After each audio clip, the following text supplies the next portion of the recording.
langsung kita mulai aja kali ya untuk pertemuan malam pertama ini. Sebelumnya selamat datang semuanya di kelas web developer. Kita akan belajar selama 3 hari, mulai dari nanti teori sama praktek langsung ya. Harapannya teman-teman nanti aktif juga untuk bertanya kalau ada yang belum paham atau masih bingung gitu. Sebelumnya saya share screen.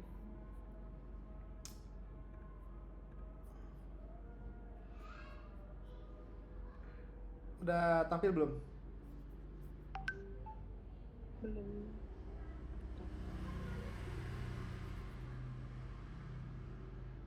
Sudah tampil? Sudah Mas. Sudah. Sudah Mas, sudah. Sudah Mas. Oke. Sebelumnya kita nanti di awal perkenalan dulu biar enak, biar sama-sama tahu latar belakangnya atau segala macamnya gitu. Sebelumnya perkenalkan, nama saya Syahrijal Ali Sadikin, biasa dipanggil Rijal. Saya lahir di Sumedang 29 Agustus 97 dan saya lulusan Sistem Informasi Perantau Indonesia. Ini kontak saya, email saya kalau ada mau diskusi lebih lanjut, dan ini nomor telepon saya. Nah, saya di sini ada link kitab juga kalau teman-teman mau nge-follow atau nanti kita saling tukar kitab boleh. Ini kitab saya Syahrijal AS. Dan saya pun aktif di Santri Coding untuk nulis artikel seputar Laravel. Nah, selain itu di sini nanti ada hak dan kewajiban teman-teman gitu. Dan pertama, hak teman-teman itu bertanya dalam setiap kegiatan pembelajaran. Lalu mengungkapkan pendapat dalam pembelajaran. Selanjutnya mendapat kejelasan materi pelatihan, mempraktekkan keterampilan, mendapatkan sertifikat pelatihan. Nah, jadi nanti teman-teman pun boleh ya untuk entah itu bertanya seputar pelatihan ini, ada pendapat lain, kita sama-sama belajar juga, boleh. Nanti di sini tuh ada tugas sesuai harinya. Misalnya hari pertama tugasnya apa, hari kedua apa, ketiga apa, itu nanti ngaruh ke penilaian teman-teman semua. Nah, di sini pun ada kewajiban teman-teman menghadiri keseluruhan pelatihan selama 3 hari ya. Lalu mengikuti pretest dan posttest. Nanti di pertemuan pertama nanti saya kasih linknya untuk mengisi pretestnya ya. Nanti posttest itu di akhir biasanya, di hari ketiga. Mengerjakan semua tugas yang diberikan. Jadi nanti setelah hari pertama tugas, pas pertemuan kedua kita cek tuh apakah tugasnya udah sesuai atau ada kendala, nanti kita dibahas juga di pertemuan selanjutnya. Nah, on kamera dari awal sampai berakhir. HP dalam mode silent biar fokus. Meminta izin jika meninggalkan Zoom gitu. Jadi kalaupun teman-teman mau logout dulu, nanti boleh info aja kalau ada sesuatu gitu. Sampai sini ada yang tanya dulu dari teman-teman perihal hak dan kewajibannya?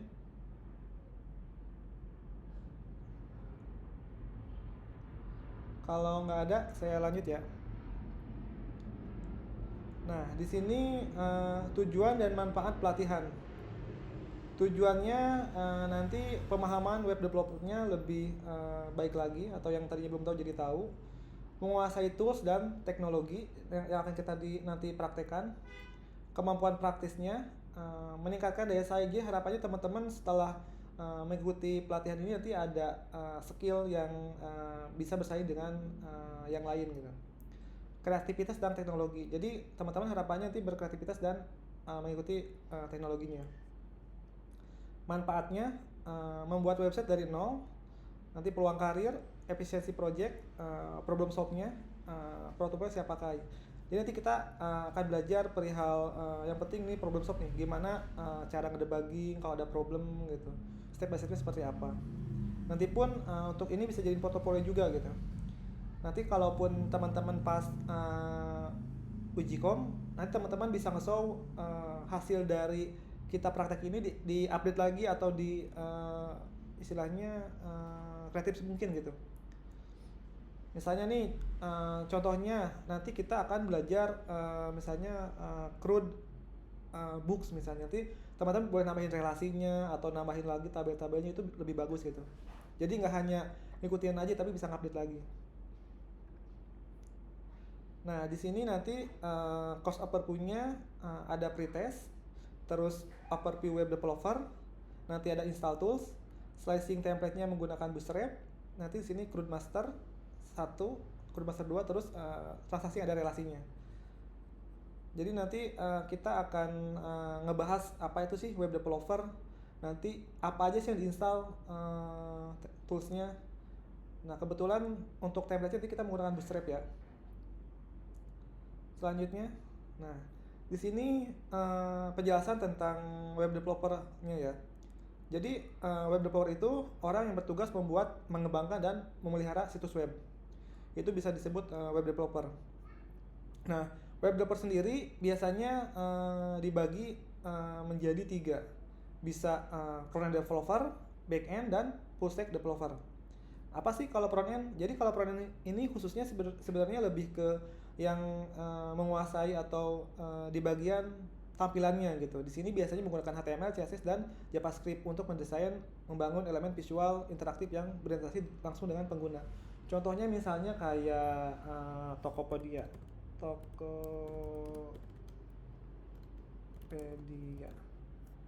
Nah, ini udah pasti orang front end yang mengerjakan.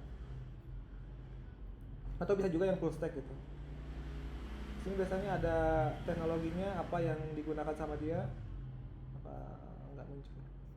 Biasanya hal seperti ini dia menggunakan framework Vue.js atau library React.js gitu. Kalau frontnya terpisah. Nah, setelah front end di sini ada backend developer. Backend developer ini fokusnya pada logika server, basis data, dan API, menangani autentikasi, otorisasi, dan pemrosesan pemerintahan pengguna. Bahasanya biasanya Python, Java, Ruby, PHP, JavaScript, .NET, atau sekarang yang familiar ada juga Golang. Nah, itu biasanya yang digunakan sebagai backend. Jadi kalau teman-teman perhatiin biasanya di sini tuh suka ada request dari front end, request ke back end biasanya kalau dia menggunakan frameworknya terpisah.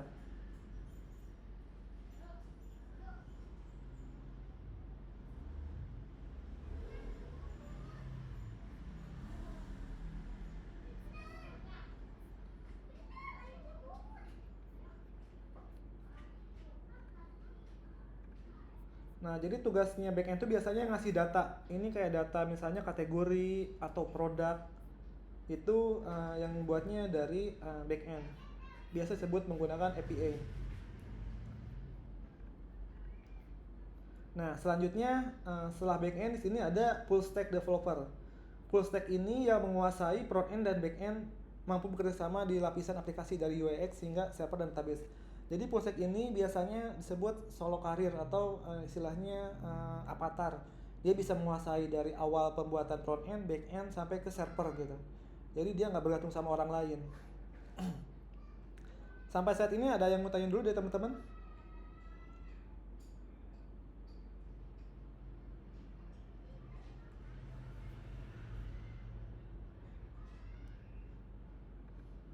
Oke, sebelum jauh kita membahas materinya, saya lupa tadi teman-teman belum perkenalan.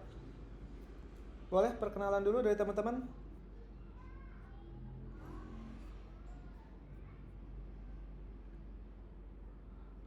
Mulai dari Mas Taufik, boleh perkenalan dulu? Perkenalan nama, misalnya domisili, sekarang posisinya kerja atau kuliah, udah sejauh mana sih menguasai web developer ini? Nama saya Taufik Hidayat Raharjo dari kampus dari Jakarta. Jurusan apa Mas ngambil kuliahnya? Kuliahnya dulu sarjana komputer. Oh, sarjana komputer. Berarti udah lulus ya? Sudah. Untuk kerja sekarang? Di salah satu kampus di Jakarta, swasta. Berarti udah terbiasa ya untuk web developer ini?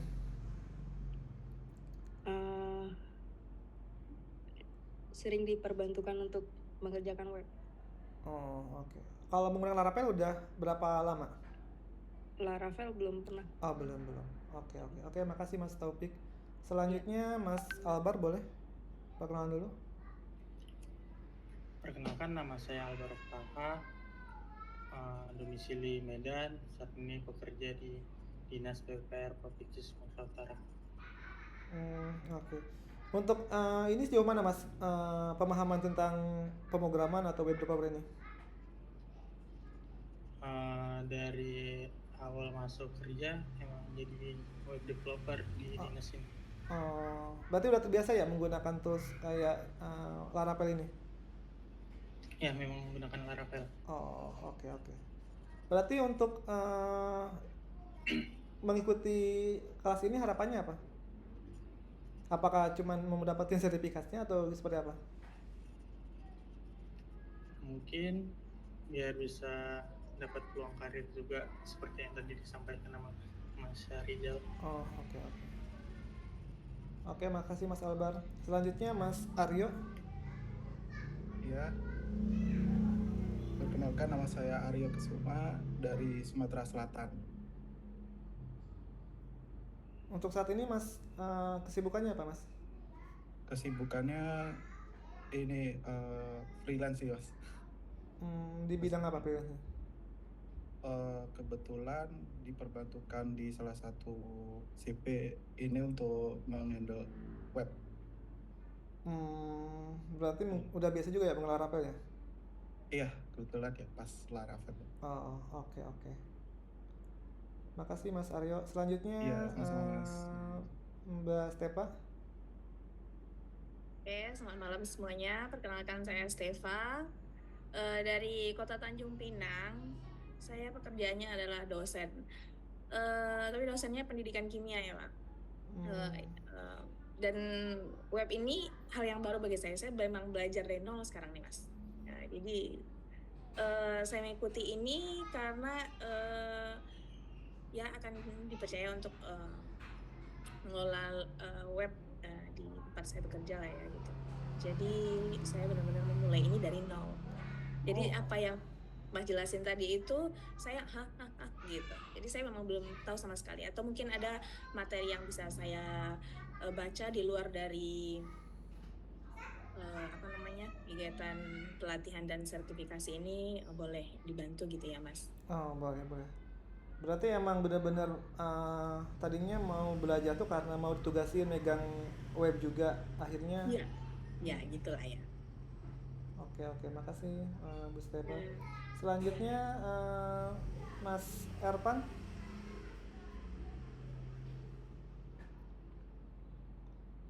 Mas Erpan Adiwijaya boleh?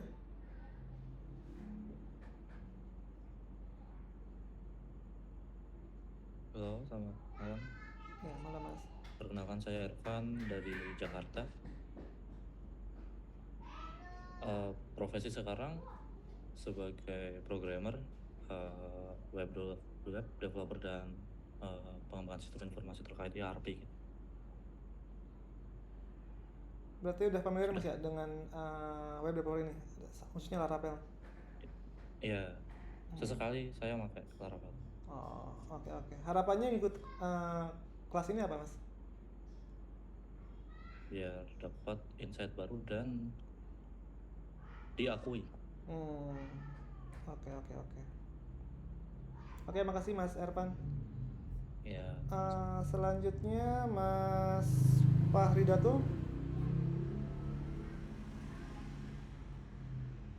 Cek sound, tes. Ya, masuk. Ada suaranya Bang? Masuk. Oh iya, ya assalamualaikum warahmatullahi wabarakatuh. Selamat malam juga semuanya. Nama saya Fahridatul Otolomo. Saya profesinya sebagai web developer freelance juga di Gorontalo ya. Terus apa ya? Ya itu aja sih Mas. Berarti saat ini freelance ya, kebetulan biasa juga menggunakan web ya? Iya. Oh, oke. Alasan yang ikutin kelas ini apa Mas? Alasan ikut di web ini karena pertama pertama ya tetap ada alasan untuk mendapatkan sertifikat karena menjadi karena menjadi penunjang dokumen untuk saya buat perusahaan gitu. Terus yang kedua, saya juga mau mengulik lebih dalam lagi tentang Laravel karena kebetulan saya juga tahu tentang Mas Syahrizal sendiri karena saya baca Satri Coding. Oke. Ya, terima kasih banyak Mas Fahridatul. Selanjutnya Mas Mario.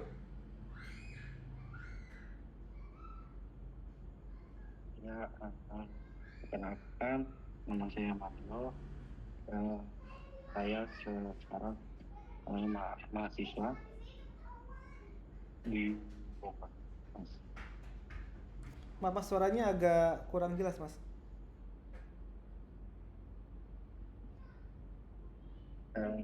Ya, perkenalkan, nama saya Mario. Saya sekarang mahasiswa di Bogor. Oke. Mahasiswa jurusan apa, Mas? Jurusan teknologi rekayasa perangkat lunak. Oke. Berarti sejauh ini pemahamannya sampai mana Mas untuk web developer ini? Baru atau udah menengah atau seperti apa? Menengah sih. Menengah. Oke, makasih banyak Mas Mario. Selanjutnya Mas Muhammad Al Rashid. Assalamualaikum warahmatullahi wabarakatuh. Selamat malam. Perkenalkan, saya Muhammad Al Rashid. Saya merupakan dosen pendidikan kimia di Universitas Maritim Raja Ali Haji. Saya mengikuti kegiatan ini karena saya mungkin akan diamanahkan sebagai pengembang web di coding. Kemudian saya belum mendapatkan ilmu tentang web ini lebih dalam. Ini pertama kali saya mendapatkan ilmunya. Seperti itu. Kemudian Mas Syahrizal, kebetulan saat ini saya sedang kegiatan di luar daerah yang sedang susah signal. Nah, pertanyaan saya, apakah nanti kami akan mendapatkan materi, baik itu PDF atau PPT-nya? Itu sebab insya Allah kegiatan saya itu dari tanggal 27 sampai 29. Nah, kemudian perihal tugas yang akan kami kerjakan itu untuk saya, kan nanti kan saya akan pulang ke kota tempat saya ngajar, itu melalui laut kan. Nah, jadi dalam perjalanan itu nggak ada sinyal sama sekali, khawatirnya nanti ada deadline jam sekian, sementara saya belum mengumpulkan, seperti itu. Mohon solusinya untuk saya, tapi saya memang tetap antusias untuk mengikuti kegiatan ini. Oke. Berarti sama tadi seperti Bu Stepa ya, baru pertama juga terus nanti bakalan ngembangin webnya ya? Ya, benar. Kalau untuk nanti ini tuh saya record nanti ada di-upload juga ke YouTube untuk rekamannya. Lalu nanti untuk materinya saya share juga link nanti materi yang saya kasih. Jadi teman-teman bisa buka lagi gitu, bisa pelajari lagi gitu, bisa berulang-ulang gitu. Untuk tugasnya biasanya untuk tugas pertama biasanya besoknya sebelum pertemuan kedua dimulai itu udah dikumpulin supaya pas pertemuan kedua kita bahas dulu tuh tugas-tugas teman-teman apakah sesuai enggaknya gitu.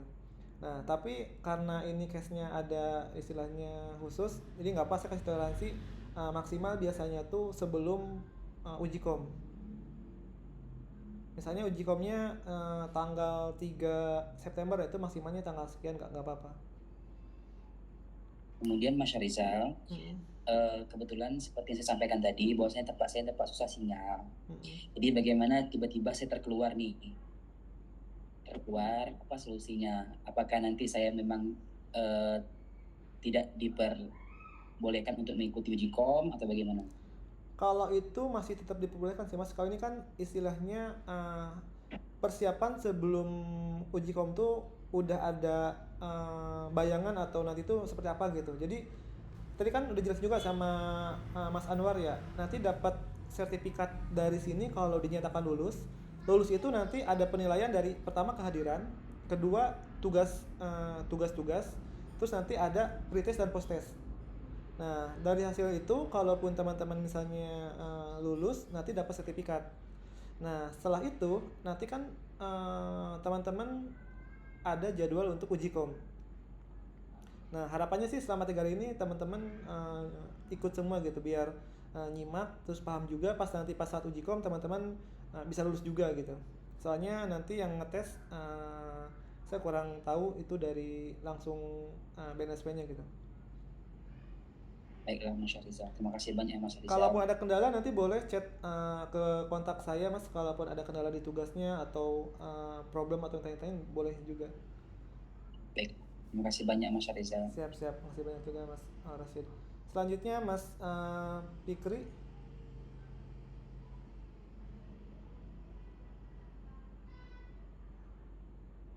Ya, selamat malam. Perkenalkan, nama saya Fikri. Saya berprofesi sebagai web developer yang berfokus di full stack. Saya bekerja di salah satu perusahaan swasta. Harapannya untuk mengikuti sertifikasi BNSP ini tentunya ada pengakuan kompetensi, itu yang pertama. Lalu yang kedua, kredibel dalam ahlinya agar mendapatkan kepercayaan dalam jenjang karir seperti itu. Ya, siap. Ya sih, beberapa case kadang misal kayak project ada yang syaratnya minimal punya sertifikasi web developer gitu. Itu kadang beberapa case ada juga sih saya lihat di forum-forum gitu. Ini pun pasti sangat Saya berguna juga adalah Laravel antusias. Sudah 8 tahun saya berkecimpung di IT. SMK juga ada di rekayasa perangkat lunak, lalu dilanjutkan di universitas dengan jurusan ilmu komputer. Seperti itu, Mas Syahrizal. Mungkin seperti itu penyampaiannya. Terima kasih. Banyak Mas Fikri. Selanjutnya Mas Waldemar. Ya, suara saya ada nggak? Masuk Mas. Oh ya, terima kasih. Selamat malam. Perkenalkan, nama saya Waldemar Naposo. Saya salah satu job desk saya salah satunya sebagai programmer juga, web developer di sebuah perusahaan swasta. Kenapa saya mengikuti sertifikasi ini? Karena yang pertama, project yang saya kerjakan itu membutuhkan sertifikasi juga. Jadi ada syarat untuk melakukan project ini membutuhkan sertifikasi web developer. Gitu. Oke. Siap, makasih banyak Mas Waldemar. Ya. Selanjutnya Mas Regi Mulyadi. Oke, perkenalkan, nama saya Regi Mulyadi, asal saya dari Bogor. Saat ini saya bekerja sebagai web developer. Alasan saya untuk mengikuti pelatihan kali ini tentunya untuk mendapatkan pengakuan juga seperti teman-teman lain untuk sertifikasinya, untuk memperlancar perusahaan saya untuk memenangkan tender. Juga kebetulan saat ini tim saya sedang mau melakukan migrasi dari framework CI ke Laravel. Nah, mungkin dari pelatihan sini saya bisa melakukan ilmu lebih untuk memperlancar pekerjaan saya. Oke. Mungkin Siap. seperti itu. Terima kasih. Siap, makasih banyak Mas Regi. Oke, udah semuanya ya? Atau ada yang belum absen? Yang hadir malam ini 12 orang ya? Kayaknya udah ke absen semua. Berarti dari teman-teman nih kebanyakan udah punya istilahnya basic atau punya skill di web developer atau di Laravel, apalagi yang udah biasa freelance atau langsung terjun sebagai programmer. Nah, mungkin nanti di akhirnya kita akan bahas juga perihal Laravel Filament ya. Semoga aja nanti waktunya cukup. Soalnya itu salah satu istilahnya apa ya, fitur yang memudahkan banget gitu. Mas Syahrizal, mohon maaf Mas. Iya. Kayaknya ada satu yang belum absen atas nama Muhammad Raka, Mas. Sebentar, Muhammad Raka ya? Oke, boleh Muhammad Raka perkenalan dulu. Ya, terima kasih yang udah ngingetin. Selamat malam. Ya, Terus saya nggak bisa ini ya, nyalain kamera, mohon maaf. Kedengaran kan suara saya? Masuk. Oke. Selamat malam, saya Muhammad Raka. Saat ini kesibukan saya sebagai programmer lulusan kuliah, lulusan TIK, jurusan TIK.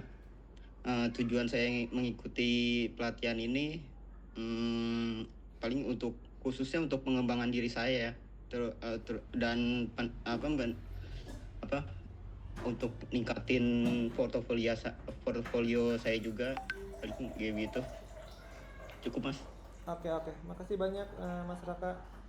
Oke. Oke, nih kayaknya nanti pasti banyak diskusi ya, karena teman-teman udah terbiasa istilahnya menggunakan tools yang akan kita gunakan. Jadi harapannya nanti pasti banyak ilmu yang akan kita dapetin juga sih. Kita sama-sama belajar juga. Oke, kalau gitu saya lanjut izin share screen. Tadi baru sampai ke web developer roles-nya ya. Nah, selanjutnya ini akan yang kita gunakan framework dan tools-nya. Nanti kita akan menggunakan Laravel ya. Framework PHP open source yang digunakan untuk mengembangkan aplikasi web dengan fitur-fitur modern dan powerful. Nah, di sini nanti ada MVC pattern, Eloquent ORM, dan Artisan command line interface-nya. Jadi salah satu keunggulan Laravel sendiri karena ya itu dia MVC-nya sebenarnya mudah dipahami, terus Eloquent-nya itu elegan atau simple cara dibacanya juga, lalu ada artisan yang memudahkan, itu kayak asisten gitu. Misalnya nanti kita akan menggunakan artisan model atau artisan migration, itu sekali buat langsung generate. Nah, selanjutnya kita akan menggunakan Bootstrap juga, framework open source yang membuat situs web dan aplikasi web dengan desain responsif dan komponen UI yang siap dipakai. Jadi selain responsif, komponen dan grid system. Mungkin teman-teman yang udah terbiasa, kebanyakan sekarang tuh yang lebih istilahnya apa ya, lebih banyak digunakan sebenarnya Tailwind sebenarnya. Cuman karena ini tadinya untuk pemula juga, makanya lebih mudah dipahami juga sebenarnya dari Bootstrap sendiri. Selanjutnya nanti teman-teman akan install toolsnya XAMPP kalau Windows, atau Laragon juga bisa, atau kalaupun di macOS bisa pakai Herd, atau nanti install langsung juga bisa MySQL-nya. Lalu Composer ini wajib. Nah, nanti di sini teman-teman bisa menggunakan text editornya, ada VS Code atau misalnya Coder atau PHP Storm, banyak pilihannya ya. Nanti teman-teman bisa sesuaikan dengan yang sering digunakan. Nah, nanti untuk setupnya dari basic dulu, mulai dari persiapan Laravelnya, dibuka Visual Studio Code, nanti ada install. Maaf, ini harusnya Laravelnya Laravel 12 ya, yang terbaru. Nanti cek versi PHP-nya apakah sesuai atau enggak, karena kalaupun PHP-nya di bawah sesuai kebutuhan nanti nggak akan berhasil keinstall Laravel 12. Di sini nanti dicek hasilnya apakah sesuai atau enggak. Nah, lalu nanti ada konfigurasi database, buat database baru untuk penyimpanan datanya, setting di ENV-nya untuk konfigurasinya, lalu dimigrate untuk proses generate ke dalam database-nya. Ini selanjutnya saya akan bahas sedikit tentang panduan web developer. Apalagi yang tadi misalnya awam banget, ini sedikit biar ada kebayangan nanti dari mulai database dengan SQL. Apa itu SQL? Bahasa untuk ngobrol sama database, kayak ngasih perintah ke database untuk mau ambil, tambahin atau ubah data. Nah, contohnya tuh di sini ada select untuk ambil data, insert tambahin data, update ubah data, delete hapus data. Saya coba kasih sampling untuk query-nya. Sebentar. Di sini saya menggunakan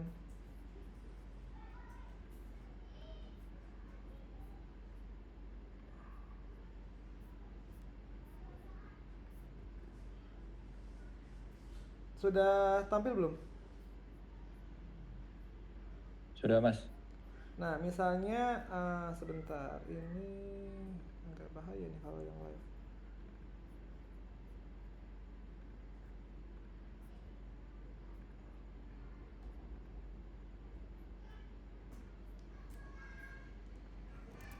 Misalnya kayak tadi saya ambil atau nge-select data, misalnya select bintang from user.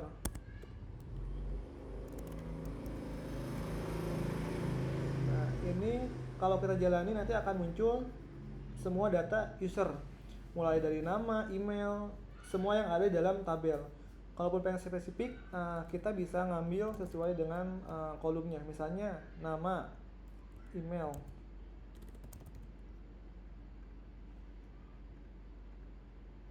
Nah, ini yang muncul cuma nama sama email. Nah, selain itu, selain ada select, di sini ada insert. Insert itu untuk menambahkan data. Misalnya sebelumnya belum ada nama Danang, nanti tiba-tiba nanti bisa menggunakan insert gitu. Lalu update data. Update itu untuk mengubah yang tadinya misalnya namanya, kalaupun untuk update ini biasanya menggunakan yang unik gitu. Jangan sampai nggak unik nanti datanya berubahnya banyak. Contohnya kalaupun mau kita ngupdate menggunakan update user set name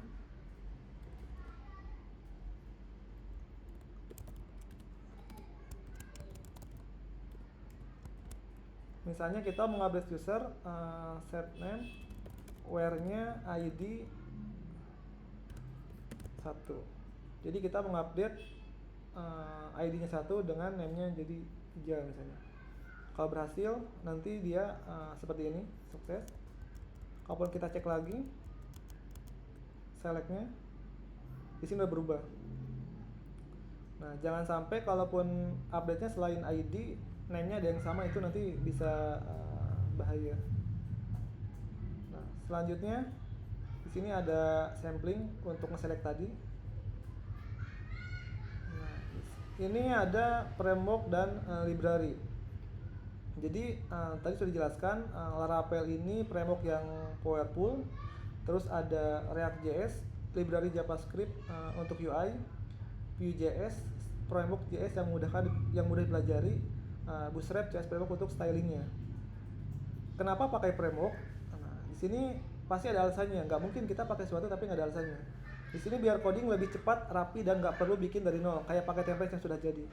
Nah, apalagi ya sekarang yang terbaru itu yang starter kitnya menggunakan SADCN ya. Ini sangat membantu banget gitu. Yang tadinya misalnya kita ribet untuk konfigurasi ke React-nya, sekarang menggunakan inersia langsung jadi gitu. Jadi antara Laravel sama React.js ini kita atau Vue ini kita bisa combine jadi satu. Menggunakan nanti default-nya starter kit yang terbaru, di sini ada React, Vue atau Liveware. Cuman kalau saya pribadi sering menggunakan React gitu.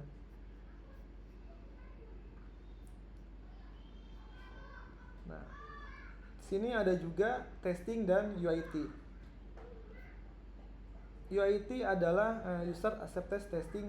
Ini adalah testing terakhir yang dilakukan sama user buat mastiin aplikasi sudah sesuai kebutuhan mereka. Jadi ini teman-teman mungkin udah biasa ya untuk UIT ini. Jadi ketika kita development itu ketika sebelum launching atau sebelum dipublish pasti dites dulu, memastikan nggak ada bug gitu. Jangan sampai nih kalau tiba-tiba langsung deploy aja banyak problem gitu.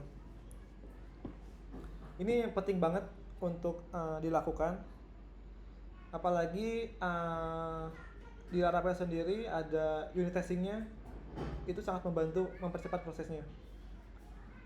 Mungkin cara kerjanya di sini bikin skenario testing, user cobain fitur, catat hasilnya, fix kalau ada masalah.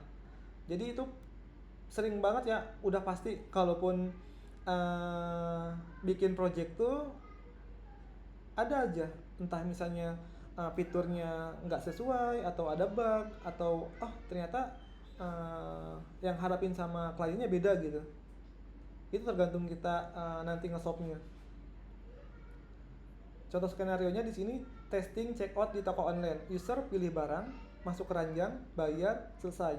Harapannya langsung lurus gitu, cepat gitu. Ternyata ketika user pilih barang, tiba-tiba pas masuk keranjang dia nggak masuk gitu, kok nggak ada di keranjangnya. Oh ternyata masih ada bug misalnya. Terus kalaupun udah masuk keranjang tapi nambah kuantitinya belum bisa gitu misalnya, itu juga harus diperbaiki. Nah itu untuk testing dan UAT. Selanjutnya monitoring aplikasi. Kenapa monitoring? Biar tahu aplikasi kita sehat atau sakit, kayak cek kesehatan rutin. Jadi sering banget ya, misalnya nih tiba-tiba sistemnya lemot gitu, atau ada problem. Itu kita harus ngecek lemotnya misalnya karena apa, apakah emang karena yang aksesnya banyak atau query-nya yang lemot, itu bisa mempengaruhi gitu. Nah ini yang sering saya gunakan juga, biasanya ngecek yang dimonitor CPU-nya, seberapa sibuk prosesor, memori RAM, bandwidth, response time, seberapa cepat loading. Nah di sini tools monitoringnya ada Optimrobot, Nagios, Grafana, bisa kirim notifikasi kalau ada masalah. Nah itu memudahkan banget, jadi ketika ada misalnya tiba-tiba sistem kita down, nggak bisa akses, itu kita bisa ngasih notif misalnya ke Telegram. Nanti ada library atau yang tools memudahkan itu. Kalau saya sendiri biasanya ngecek kalau nggak di CPU-nya aman, biasanya cek di query-nya. Kadang query-nya udah kompleks, terus datanya udah banyak. Nah itu perlu dioptimisasi lagi, entah itu optimisasinya di query-nya diperbaiki atau di database-nya tambahin indexing gitu. Keamanan aplikasi, nah ini penting banget dalam kita membuat sistem tuh sebisa mungkin jangan sampai ke istilahnya sembarangan gitu. Walaupun nggak ada aplikasi yang benar-benar aman gitu, pasti ada aja celahnya. Tergantung kita sebagai developer gimana mengamankan aplikasi tersebut. Di sini identifikasi resiko, cari tahu ancaman keamanan yang mungkin terjadi kayak hacker, virus, atau kebocoran data. Saya sendiri kadang sering ngecek gitu di query-query itu, kadang orang suka nge-slash INP lah atau slash query bla bla bla supaya ketahuan errornya dulu gitu. Dia mencoba cari celahnya. Nah terus cara melindunginya, buat kebijakan keamanan jelas, audit keamanan secara rutin, pakai best practice secara terbaik yang sudah terbukti gitu. Nah di sini jadi harus jelas ya aturannya, misalnya Laravel sendiri misalnya kalaupun ngupload INP-nya jangan bisa diakses gitu, atau apalagi kalau yang pakai hosting ya itu sering banget kena gitu. Soalnya dia naruh misalnya semua file itu dalam public HTML. Kadang pas diakses domainnya /INP itu bisa ke-download, itu bahaya banget ya. Kadang yang sering terjadi itu dia lupa konfigurasi di INP, kan ada debug tuh, debugnya dibuat true. Jadi ketika ada error dia muncul, error itu apa? Harusnya kan secara aturan kan ketika ada problem udah lab tuh 500 aja ya. Nah ini sering yang lupa gitu, ketika dia ngedebug tuh kebuka errornya. Nah di sini manfaatnya data user aman, aplikasi selalu bisa diakses, kepercayaan user meningkat gitu. Jadi kalaupun sistemnya kita aman pun kita tenang gitu, nggak was-was. Nah lalu di sini ada migrasi dan update. Tadi ada salah satu teman-teman yang mau migrasi dari CI ke Laravel misalnya. Nah di sini udah pasti perencanaannya dulu gitu. Tentuin kapan migrasinya, siapa yang ngerjain, dan apa aja yang perlu disiapkan. Jadi sebisa mungkin udah persiapan dulu. Lalu datanya pun pastiin data dipindah dengan aman dan nggak ada yang hilang. Eksekusi pindah sistem dari yang lama ke yang baru sesuai jadwal. Kalau saya sendiri pernah beberapa case migrasi, misalnya dari PHP native ke Laravel gitu. Itu karena sama-sama PHP harusnya nggak terlalu sulit sih. Cuman PR-nya itu biasanya di database-nya. Misalnya nih struktur database udah pasti beda, apalagi orang-orang lama gitu. Database-nya itu kadang masih panjang atau penamaannya masih nggak sesuai. Kadang itu PR-nya gitu ketika kita migrasi. Yang terakhir saya pun migrasi dari desktop ke Laravel juga. Nah, selanjutnya manajemen project. Di sini ada perencanaan, tentuin tujuan, deadline, dan tim yang terlibat dalam project. Jadi penting banget ya untuk membuat project itu pasti ada timeline-nya, misalnya berapa lama pengerjaannya, terus siapa aja nih yang sesuai dengan skillnya. Lalu di sini koordinasi, pastiin semua tim berkomunikasi dengan baik dan kerjasama yang solid. Ini jangan sampai nih ada miskomunikasi gitu. Misalnya sering banget kalau buat development antara front end dan back end itu ada miss gitu. Front end mintanya apa, di back end kasihnya apa gitu. Makanya itu harus solid gitu. Lalu monitoring, pantau progres proyek dan cari solusi kalau ada masalah. Jadi ini penting banget ya untuk monitoring bahwa misal di awal kita bikin sistem 3 bulan gitu. Itu harus pantau tuh dalam sebulan itu udah berapa persen progresnya. Terus kalau ada kendala langsung jangan lama-lama gitu di solve-nya gitu. Jadi ini penting banget. Nah, selanjutnya di sini tools dan untuk produktivitas. Idenya bisa VS Code, PHP Storm, atau Coder atau Try, itu tergantung teman-teman, yang penting nyaman. Git buat nyimpen versi kode dan kerja sama tim. Ini penting banget untuk kolaborasi ya.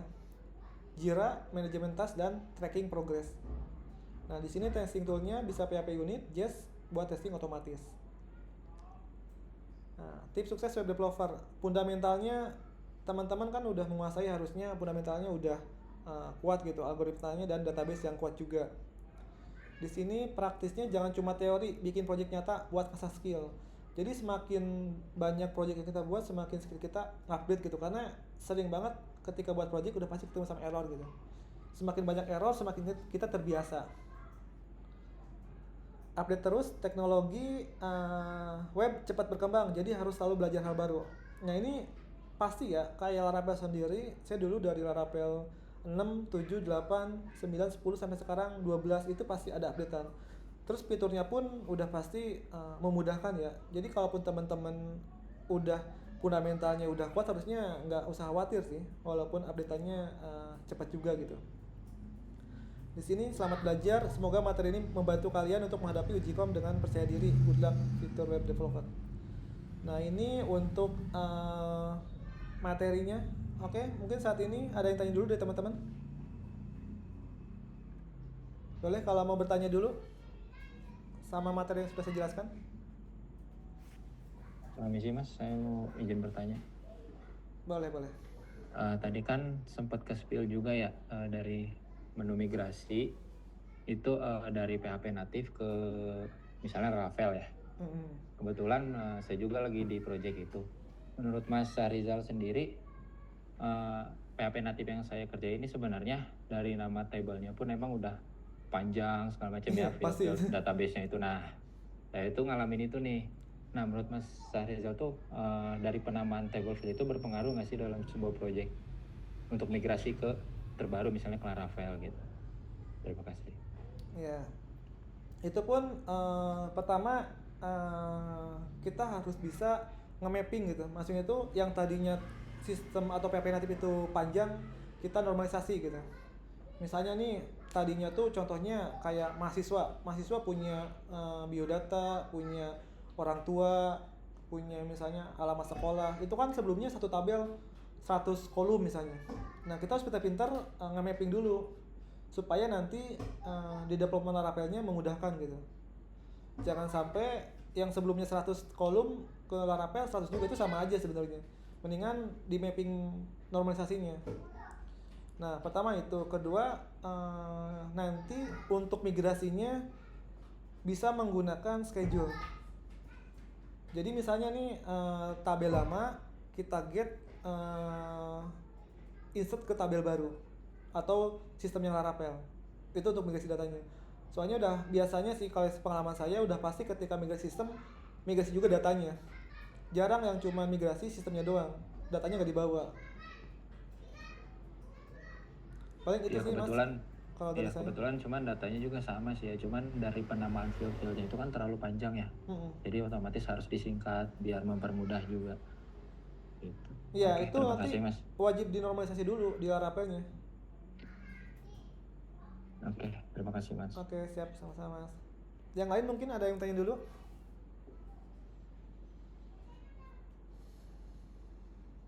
cek. Tes. Ya, masuk Mas. Permisi Mas, sebenarnya mau nanyakan, tadi kan Mas singgung tentang UAT ya, Iya, istilah advanced testing itu. Nah, bisa jelasin tentang tahapan untuk UAT-nya nggak Mas? Soalnya biasanya kan yang namanya testing itu kan kita sebagai developer pun tidak sadar bahwa kita sudah melakukan testing tapi kita tidak tahu nama testingnya itu apa.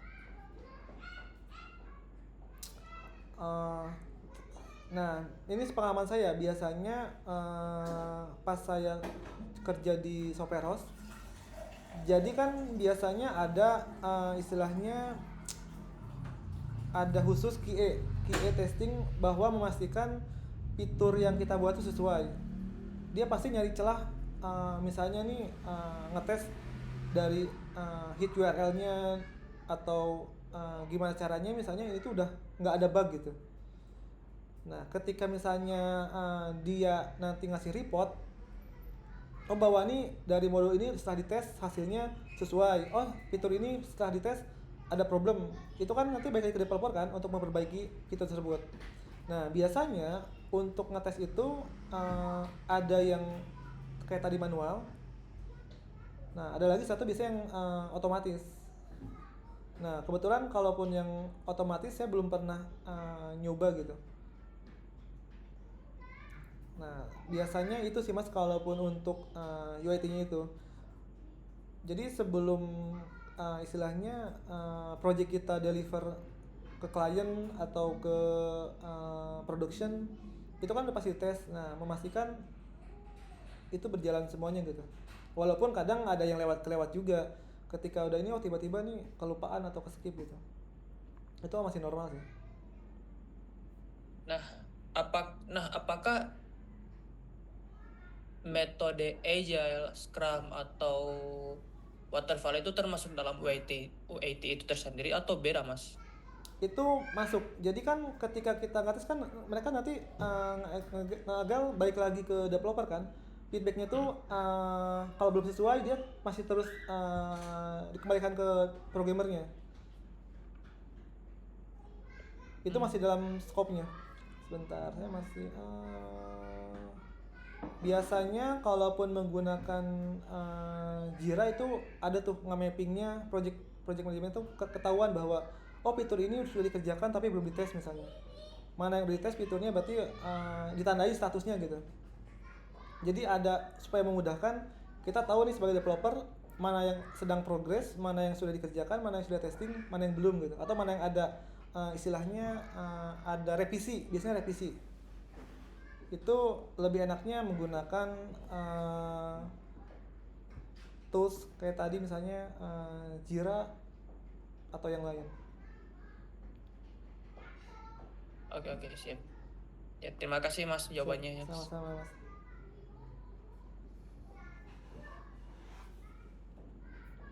Oke, teman-teman yang lain mungkin ada yang tanya dulu.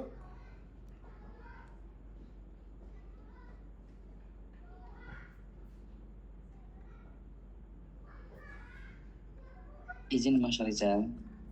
Iya boleh. Apakah nanti ini ada praktik langsung untuk membuat webnya atau bagaimana Mas? Iya, nanti di pertemuan kedua kita akan langsung praktek cara penggunaan langsung ke Laravelnya.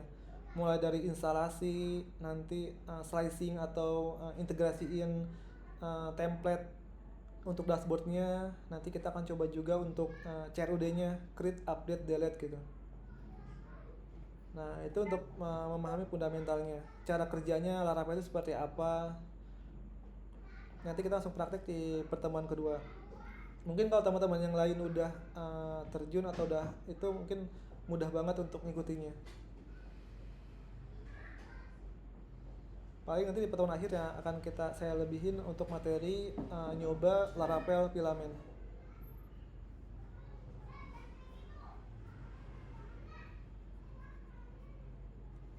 Baiklah, terima kasih. Siap, sama-sama.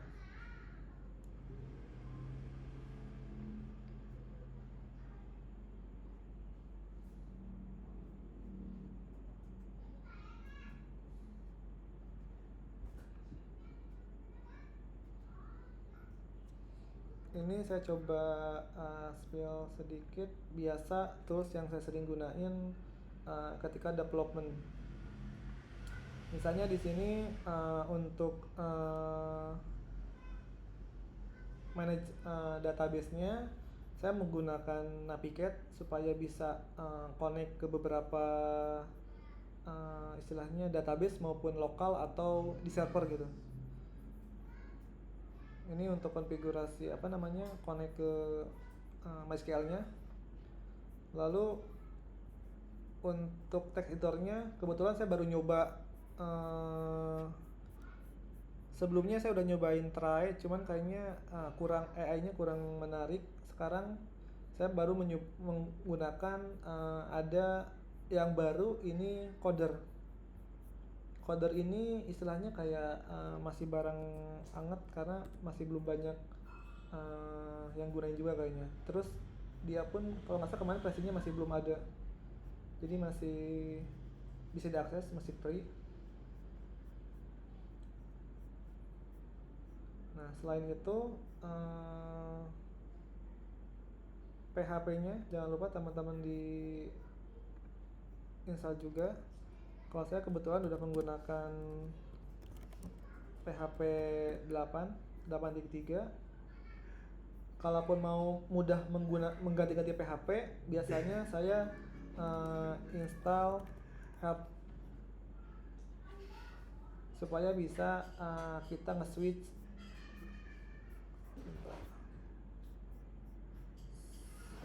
help. Mana nih helpnya kok nggak muncul? Helpnya mana nih help?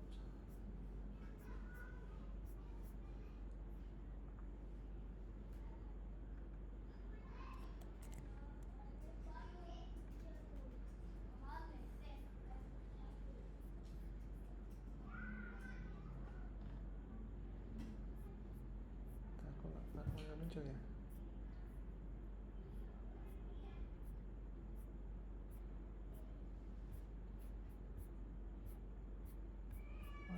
Harusnya nggak ada. Hub.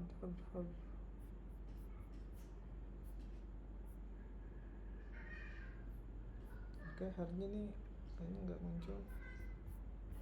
Oh, dia ada. Nggak loading.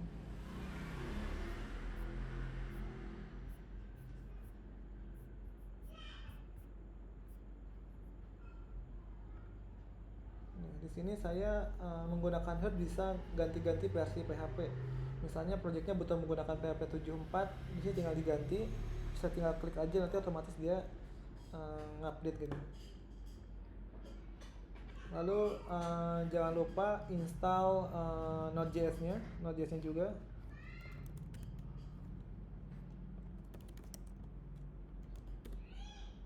Di sini saya menggunakan versi 22. Nah, mungkin teman-teman yang lain udah pasti udah install untuk kebutuhannya. Paling yang belum atau yang baru terjun bisa dipersiapkan nanti install toolsnya gitu. Mulai dari web servernya bisa menggunakan XAMPP atau Laragon kalau di Windows. Kalau seperti saya di macOS bisa install Herd, terus nanti install Composer jangan lupa. Text editornya bebas ya teman-teman.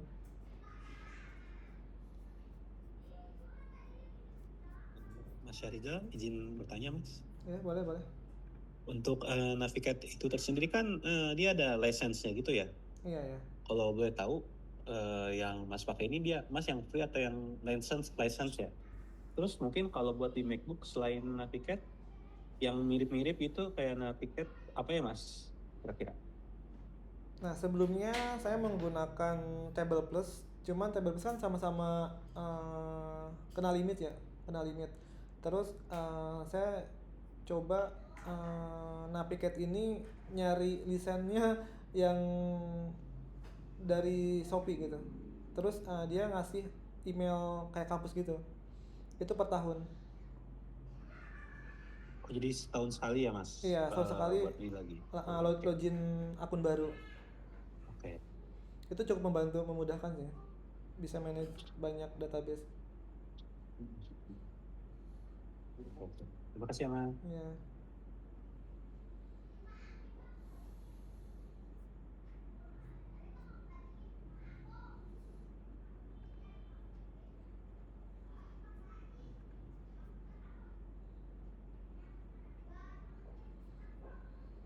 Oke, paling sambil ini teman-teman saya coba kasih link untuk pretest, sama nanti ada soal tugas sebentar. Untuk pretestnya ini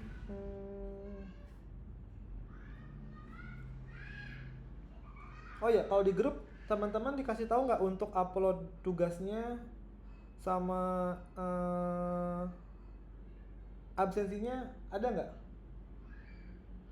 Belum ada, Mas. Oke, jadi ini saya coba.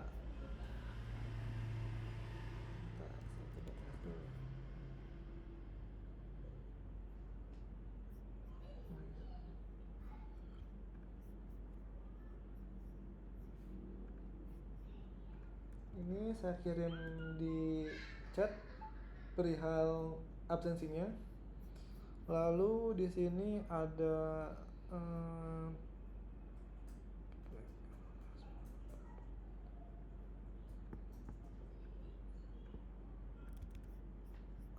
link untuk pengumpulan tugas. Lalu di sini ada tadi itu pretest, mana pretest.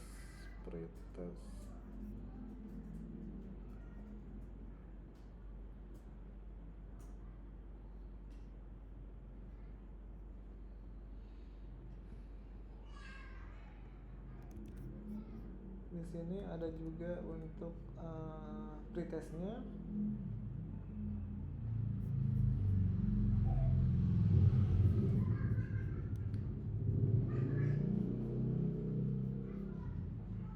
Coba teman-teman bisa akses nggak untuk link absensi, untuk link pretestnya yang paling bawah. Terus di sini nanti untuk upload tugasnya. Maaf Mas, mau nanya, untuk yang absensi itu sama nggak sama yang dikirim di grup? Soalnya, Harusnya sama sih. oh harusnya sama, berarti kalau yang udah absen nggak harus absen lagi ya? Soalnya dilihat kayaknya atasnya juga beda, yang satu tuh kan BNSP ya, logo BNSP di Google Form-nya. Yang satu ini syntax training. Iya, training yang selama 3 hari ini. Atau Berarti coba, harus absen lagi nggak kira-kira? harusnya absen aja Mas, nggak apa-apa. Oh iya, terima kasih.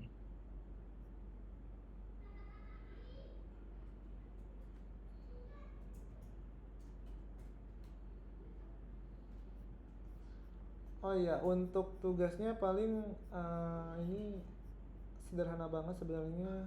Kalau yang udah terbiasa, cuman install persiapannya aja. Sebentar, saya coba share screen dulu.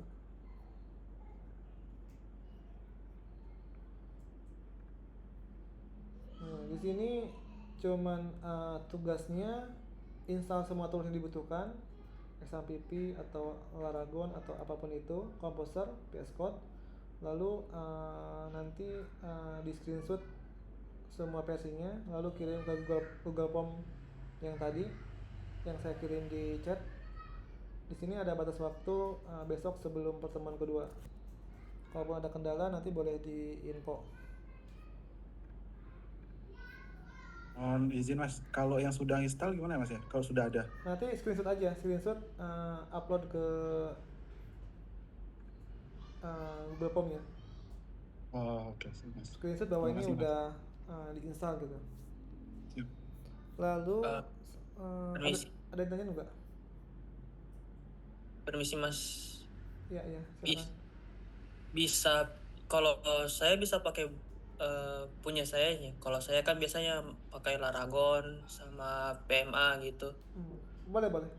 Bebas kita Mas. Yang penting nanti bisa memudahkan teman-teman untuk ngikutin istilahnya pelatihan ini pas prakteknya. Kalau untuk toolsnya bebas sih, mau menggunakan Laragon atau apapun itu, sesuaikan dengan teman-teman aja, nggak apa-apa. Oh iya, siap.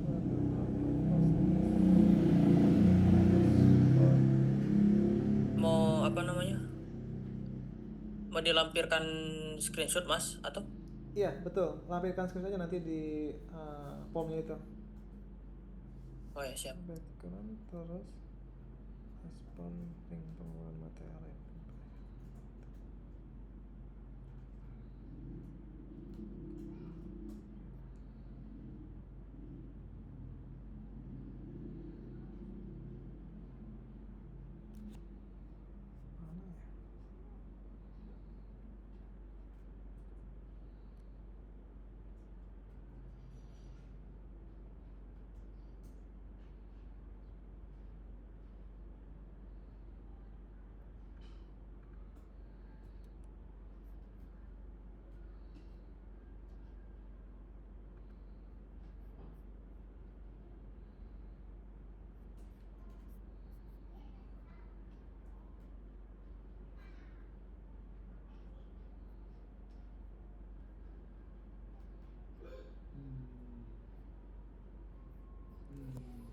Oke teman-teman, ada yang mau ditanya dulu?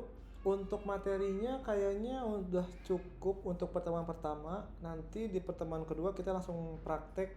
Harapannya teman-teman udah siap untuk toolsnya biar kita langsung gas ngoding.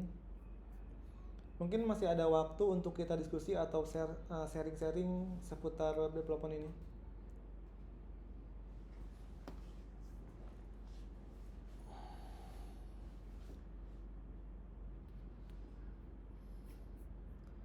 Ada yang mau tanya lagi dari teman-teman atau masih bingung?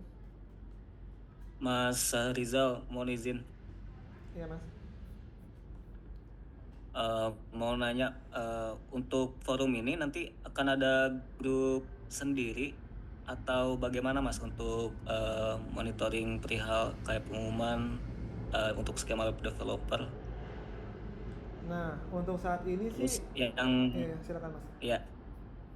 Silakan lanjut Terus dulu. yang kedua mas, maaf, yang tadi kontaknya boleh tahu mas tadi kecepatan kontak Mas Syarizal nih dari nomor telepon gitu.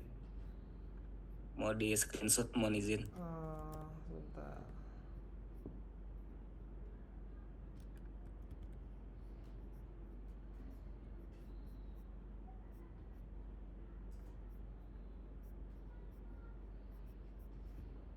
Itu mana ya?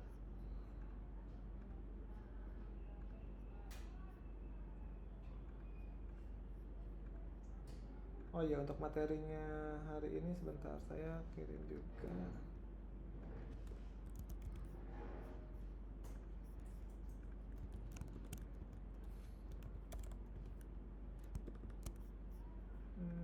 Untuk GitHub, untuk pelatihan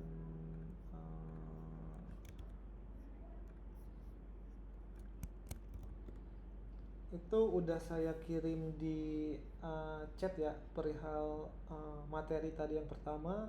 Terus yang kedua, di sini ada GitHub saya. Terus di sini ada profil Santri Coding. Kalau teman-teman pengen belajar seputar Laravel, di sana ada belajar mengenai data tables, terus schedule, queuing, terus integrasi ke login by Google, role permission. Di sana teman-teman bisa ngikutin. Kalau ada kendala nanti bisa kontak saya gitu. Di sini ada untuk penilaian ini mana ya, sebentar. Penilaian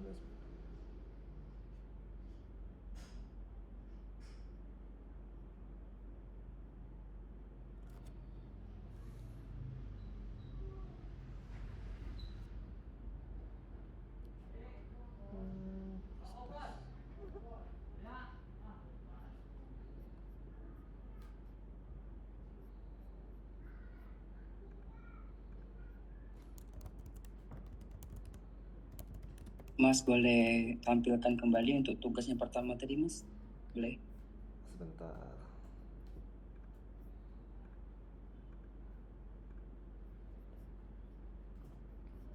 boleh akses yang di sini ada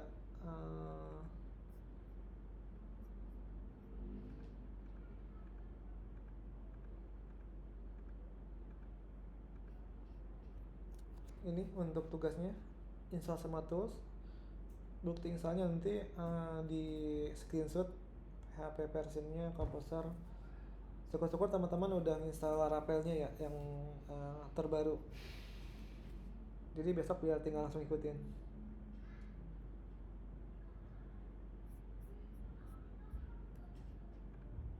Kebetulan kami kan dari pendidikan nih Mas, yang jauh sekali dengan ini. Apakah barangkali ada panduan khusus untuk bagaimana cara menginstal segala macam? Oh iya ya, Pak nanti sertain untuk menggunakan apa OS-nya? Menggunakan Windows atau macOS atau apa? Windows. Paling nanti Barangkali. saya coba kirim referensinya deh. Atau nanti coba japri ke saya kontaknya. Oke, boleh. Terima kasih banyak ya Mas. Iya, sama-sama.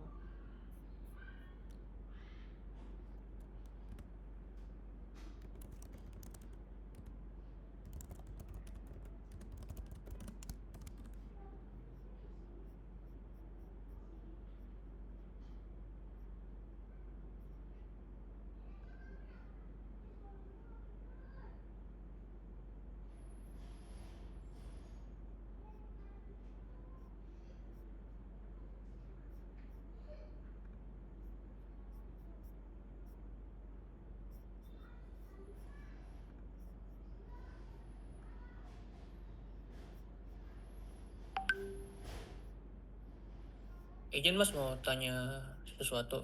Boleh Mas, silakan Mas. Tadi kan di awal sudah dikasih grup nih Mas.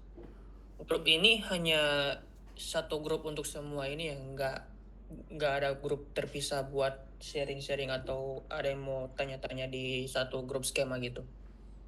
Nah, iya saya kan sebelumnya info juga ya ke perihal Mas Anwar perihal grup tersebut.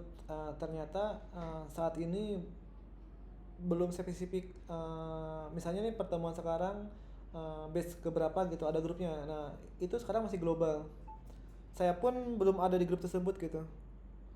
Jadi untuk sementara paling teman-teman boleh ngejapri ke saya kalau ada kendala atau mau tanyain gitu.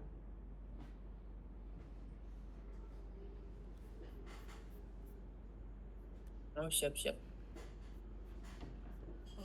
Respon umpan balik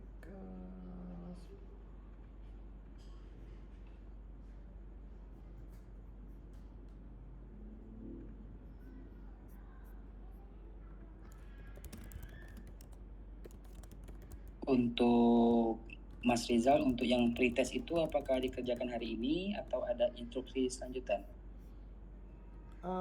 Lebih cepat lebih baik sih Mas. Kalaupun misalnya nanti maksimal sebelum post test nggak apa-apa juga.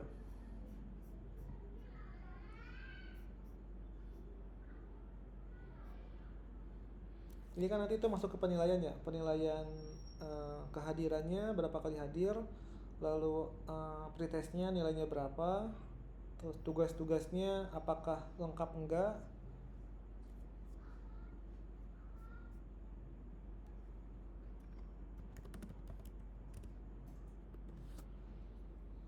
Jadi nanti ada penilaian untuk lulus nggak lulusnya, dari sana ada.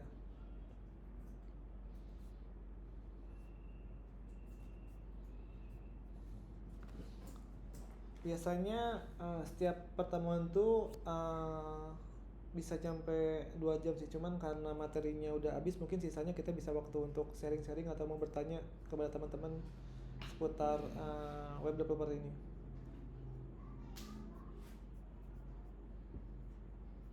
Kalaupun udah nggak ada lagi pertanyaan, boleh teman-teman kalaupun mau istilahnya out dari Zoom juga nggak apa-apa, tapi kalau mau standby mau bertanya dulu juga boleh, atau mau sharing seputar freelance dari web developer ini seperti apa itu juga boleh siapa tahu nanti bisa sharing-sharing project juga.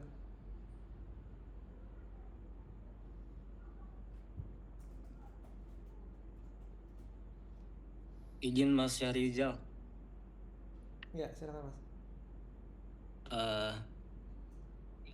Menyambung tadi perihal grup, kalau harapannya diadakannya grup untuk khusus web developer, harapannya tuh agar bisa memperluas tentunya jaringan atau relasi dengan teman-teman apabila memang ada kendala atau ada project atau yang lainnya, itu bisa di sharing-sharing. Itu yang pertama. Terus yang mudah-mudahan bisa di dalam grup itu banyak hal yang kita bisa bicarakan gitu, agar silaturahmi atau komunikasi kita tidak hanya lewat Zoom tapi bisa berkepanjangan ke depan begitu Mas. Tentunya dengan trainer seperti Mas Syahrizal ini tentunya adalah momen yang spesial banget bisa ketemu trainer secara langsung gitu, yang sudah berpengalaman banget seperti itu, entah itu grupnya di WhatsApp, Discord atau yang lainnya seperti itu Mas.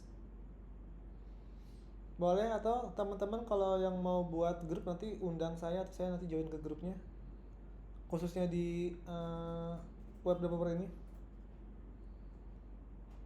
Atau ntar saya coba request dulu deh supaya teman-teman bisa join juga.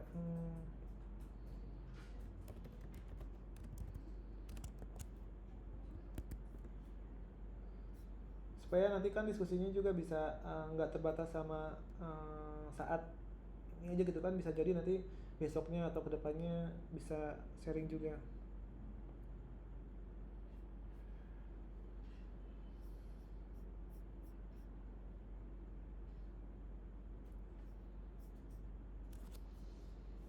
Oke, mungkin kalaupun nggak pertanyaan saya coba nanya tadi yang biasa freelance ya, saya pengen sharing-sharing juga. Biasanya teman-teman nge-rate apa namanya freelance itu apakah masih pribadi atau by apa namanya bendera atau PT? Mungkin boleh kalau mau sharing-sharing.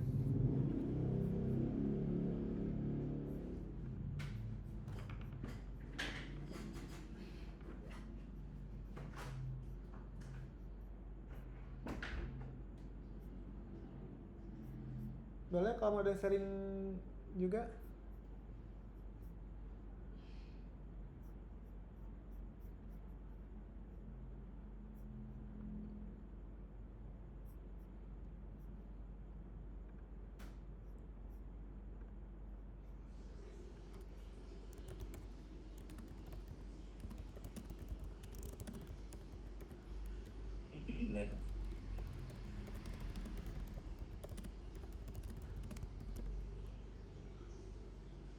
Izin Mas Syahrizal.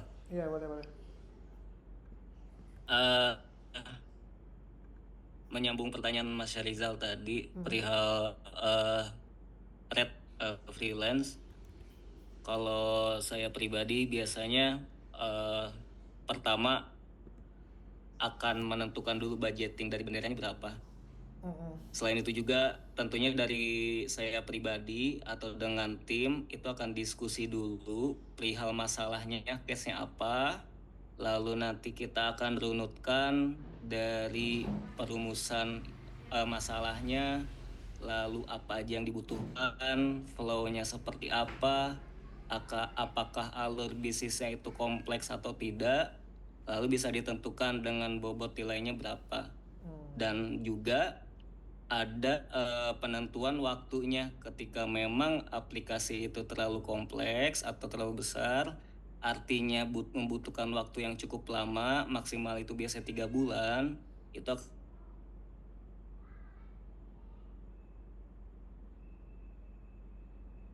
Suaranya hilang ya?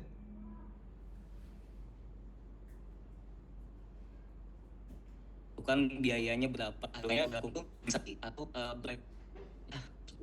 Suaranya keputus-putus ya? Halo Mas. Iya, masuk. Putus-putus ya? Iya, keputus suaranya. Iya Mas. Jadi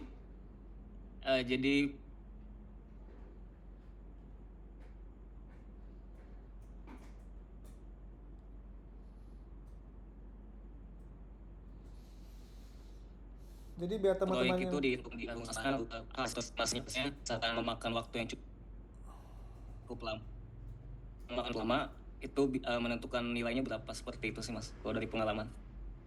berarti punya tim ya, nggak solo, nggak sendiri gitu.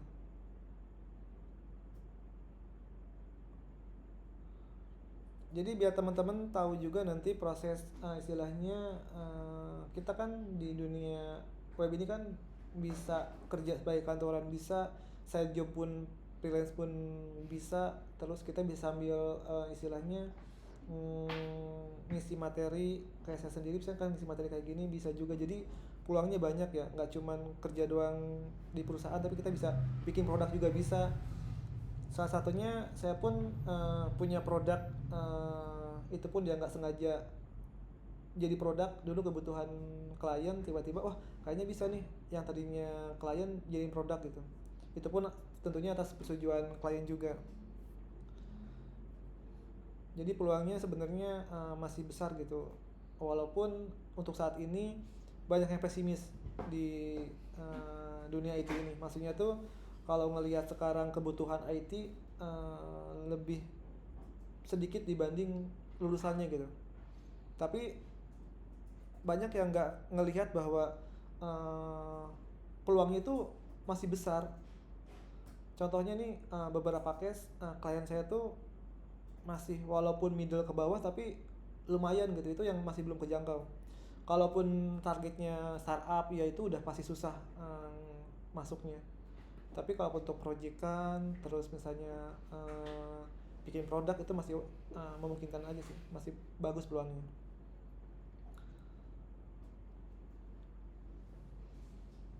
Apalagi kalau bisa ngajar itu suatu keinginan banget sih, sampai bisa jadi dosen seperti Pak siapa tadi sama Bu Stepa. Mas Rizal, Iya silakan Mas. kalau dari Mas Rizal sendiri, kalau ngasih rate nih buat kerjaan freelance itu gimana Mas Rizal? Apakah dari pribadi atau ada benchmarknya gitu? Saya sendiri jujur aja selama ini masih solo, masih sendiri. Jadi nentuin budget masih sendiri juga gitu. Nah, saya kadang di awal mungkin ini yang dinamain apa ya, peningkatan. Mungkin awalnya dari kecil dulu, misalnya nih bantu temen yang nggak seberapa, misalnya 500.000 sejuta, terus lama-lama naik 3 juta per proyeknya itu, terus lama-lama oh dapat proyeknya makin gede nih, ada istilahnya badan usahanya naik lagi jadi bisa 10 juta. Nah itu berproses dari kecil, menengah ke besar, sampai terakhir dikasih kepercayaan proyek yang lumayan gitu. Nah saya cara nentuinnya gimana? Pertama ya sama kayak tadi dijelasin, pertama tentuin dulu sekompleks apa proyeknya. Nah kita udah meeting sama klien kebutuhan dia apa, kita rinciin bahwa oh ternyata proyek ini tuh modulnya apa aja. Misalnya modulnya standarnya tuh login, terus misalnya dashboardnya, terus middleware-nya segala macam kita tentuin dulu. Setelah itu timeline-nya berapa lama.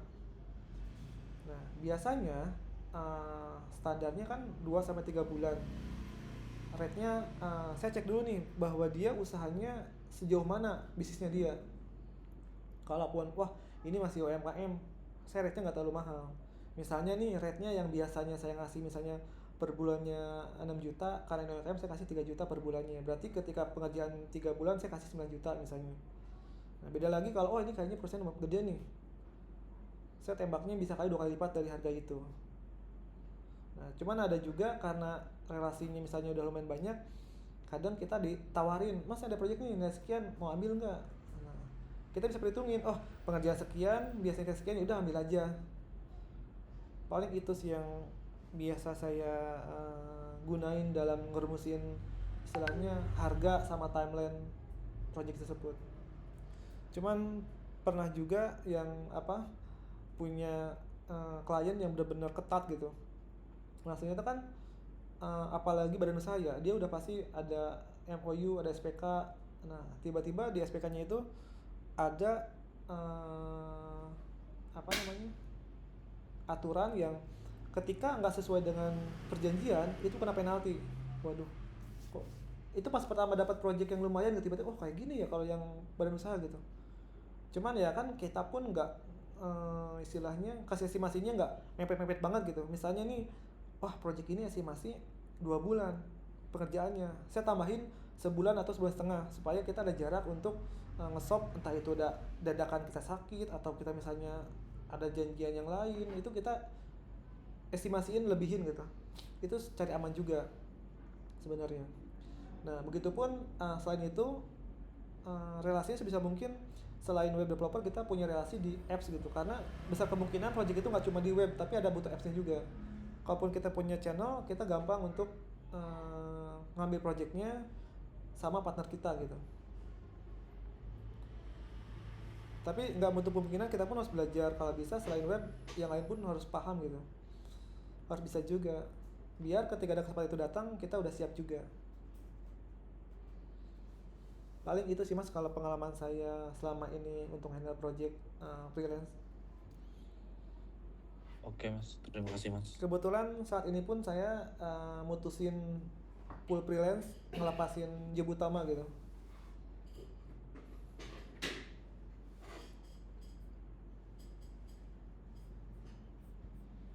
Izin bertanya Mas, boleh? Boleh Mas. Terkait yang tadi ya, yang freelance, dari Mas Rizal sendiri untuk mendapatkan freelance awal-awal itu gimana sih? Apakah dari relasi yang udah kenal atau kita ngajuin gitu? Kalau saya sendiri jujur aja, dulu saya istilahnya tuh pas awal belajar kan saya di BWA ya, mungkin teman-teman tahu Bukit Tangga ya. Nah, saat saya belajar, saya berusaha saya aktif di grup. Aktif di grup tuh selain saya belajar tahu problem teman-teman, saya ikut nyari juga gitu ngesopnya gimana. Nah, beruntungnya ketika udah setahun, karena saya aktif di grup, saya diangkat, ditawarin jadi asisten mentor. Yang tadinya member biasa, saya diangkat jadi asisten mentor.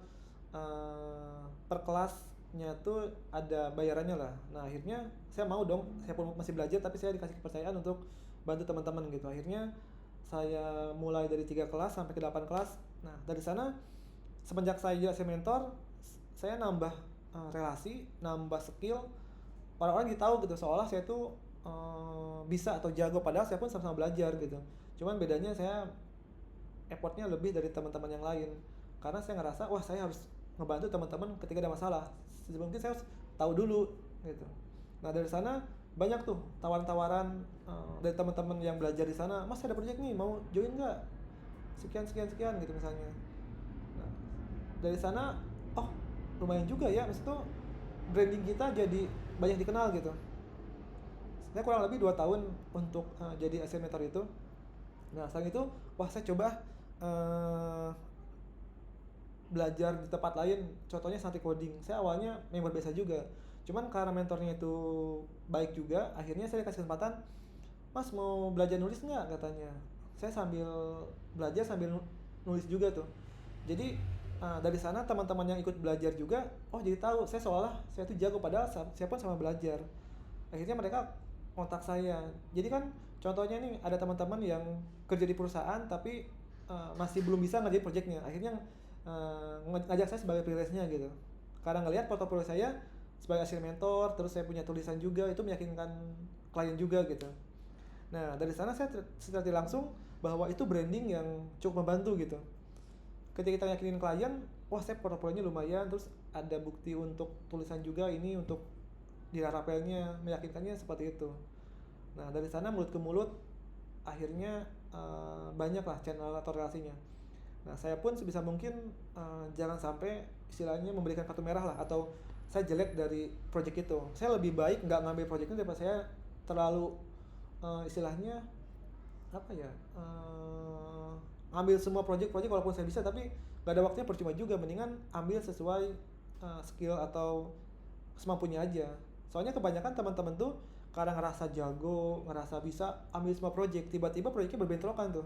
akhirnya klien pada apa istilahnya nggak puas atau apa, akhirnya kehilangan juga, kedepannya nggak bakalan panjang atau repeat order gitu.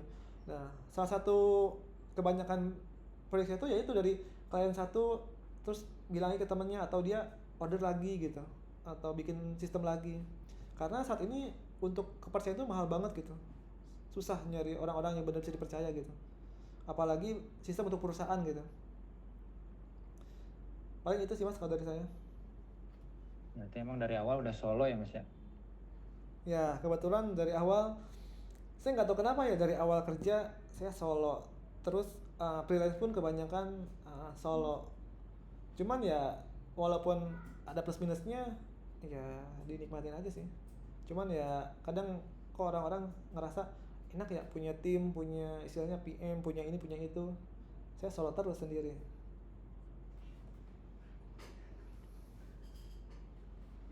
Cuman Apa satu lagi pernah dapet project dari luar gak? Maksudnya gimana mas? Luar negeri gitu misalnya. Kalau secara freelance saya belum pernah. Cuman pas saya di Software House, kebetulan Software House itu kerjasama dengan Software House di Australia gitu. Jadi setiap ada project ke Software House itu kita di Indonesia yang ngerjain. Nah itu kadang pas dulu pun, wah pas meeting sama bule-bule tuh kok ngomongnya panjang lebar gini-gini, padahal yang diminta tuh simple gitu. Tapi ngomongnya kemana dulu, muter-muter dulu gitu. Untungnya saya punya istilahnya ada translator gitu, atau yang komunikasi gitu.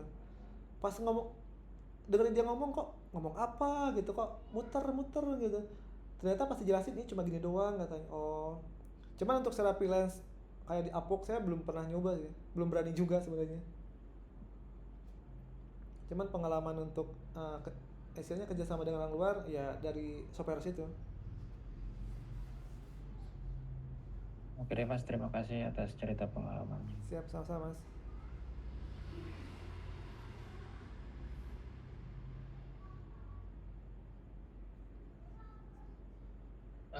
Permisi mas, mau nanya juga soal freelance gitu mas, bisa nggak? Boleh mas, silakan mas. Ini saya juga kan sebenarnya di freelance ini kan sudah mulai 2 tahunan lah, masih baru, dan saya juga masih cari-cari untuk selak main solo di freelance ini. Dan saya pun ketemu dengan artikel yang mana menyebutkan bahwa kalau kita belum punya portfolio yang bagus dan susah nyari klien dan susah nyari teman untuk mempromosikan diri kita untuk menawarkan project, disarankan untuk membuat fake project, dan itu ada website untuk web project generator. Nah, untuk pertanyaannya, menurut Mas sendiri apakah efisien untuk kita sendiri yang belum punya portfolio project-projectan itu kita menggunakan fake project tersebut, Mas?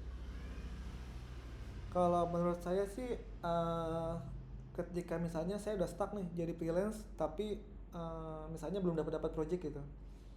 Yang harus tingkatin tuh misalnya value sama relasi. Maksudnya value tuh skill kita jangan stuck di sana aja. Kita stuck misalnya yang tadinya web developer, kita coba ngerambah ke apps developer gitu, atau ke backendnya juga sekalian gitu. Jadi di webnya full stack terus ke appsnya bisa juga gitu. Dari skill kita naikin value-nya dulu. Nah kedua, relasi itu kita penting banget. Jadi antara value sama relasi ini sama-sama penting. Jangan sampai value kita naik tapi relasi itu aja, kamu saya sih percuma. Sejago apapun kita kalau gak ada yang tahu percuma juga, buat apa. Nah begitupun ketika kita udah banyak relasi tapi kita belum bisa banyak juga, nanti kesempatannya hilang juga. Nah kalau saya sih lebih baik perbanyak dulu value sama relasinya. Kalau masalah fake project itu misalnya takutnya nih kita instan, oh pernah ngerjain project ini misalnya kayak kirim klien, tiba-tiba pas di real projectnya kasih itu kita belum sanggup, wah itu bahaya juga sebenarnya. Makanya untuk skillnya mendingan sesuai kemampuannya aja. Soalnya banyak juga teman saya yang seperti itu, wah dari portofolionya misalnya Flutter bisa, terus misalnya Express bisa, Golang bisa, walaupun cuma baru crew doang gitu misalnya. Tapi ketika dia orang lihat, oh ini serba bisa nih, coba kasih project. Nah kadang dia kelayangan atau nggak sanggup gitu, karena dia pun masih belum terlalu pede untuk menggunakan itu, tapi dia udah nyantuminnya. Itu bisa jadi bumerang juga sih kalau kita belum menguasainya, tapi kita udah nyantumin itu. Paling itu sih mas kalau dari saya.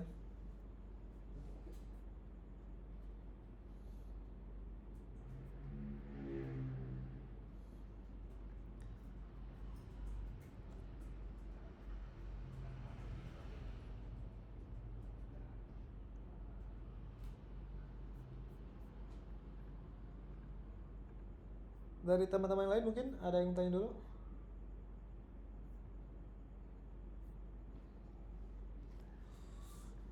Mungkin emang untuk freelance itu di awal nggak mudah ya. Maksudnya tuh pasti bingung nyari kliennya di mana, terus harganya gimana, nentuin timelinenya gimana, itu pasti nggak mudah juga. Cuman ya kita bisa istilahnya kalau saya dulu ikut temen yang biasa proyekan, oh coba ikut dulu walaupun misalnya nggak dibayar, yang penting tahu prosesnya dari awal, oh ketemu klien, oh nentuin timelinenya gimana, tapi kita dapat ilmunya gitu. Kadang saya pribadi biasanya ketika di suatu perusahaan saya nggak mendapatkan misalnya salary gede, tapi yang penting dapat ilmunya. Nah ketika saya nggak dapat ilmunya, saya mau salary saya gede gitu. Paling itu sih, kalaupun nggak dapat ilmu ya dapat salary, kalau nggak dapat salary ya sebisa mungkin ilmunya banyak. Nah kerasanya itu emang nggak mudah juga. Misalnya nih kita belajar segala macem, nggak instan juga langsung dapat klien harga tinggi, itu juga kayaknya nggak mungkin instan juga, pasti butuh proses. Saya pun istilahnya ngerasain lumayan enaknya tuh di 3 tahunan. Pas 3 tahun, oh secara langsung saya udah nge-branding saya, orang-orang jadi pada tahu gitu. Makanya saya sendiri sekarang berani full freelance tuh karena pertama saya punya istilahnya produk walaupun belum besar, tapi itu bisa buat pemasukan tiap bulan. Terus kedua, klien saya pun alhamdulillah itu masih sering ngontek atau masih ada lah beberapa project yang running juga gitu. Jadi lebih fleksibel, waktunya lebih banyak. Akhirnya saya mutusin untuk full freelance gitu. Kalau di kantor kan biasanya ya pagi sore udah wajib kelihatan gitu. Kalau sekarang bebas, mau di mana aja. Kadang pagi di Bandung, sorenya di Cirebon, kadang sorenya Tangerang, besoknya Jakarta. Kebetulan saat ini saya pun sedang ada project yang lumayan besar untuk bikin siakan kampus. Itu pun menggunakan stacknya saat ini masih Laravel, Inertia, React.js. Walaupun ya nanti pasti banyak kendalanya kalau usernya benar-benar banyak gitu. Tapi yang penting produknya mau jalan dulu.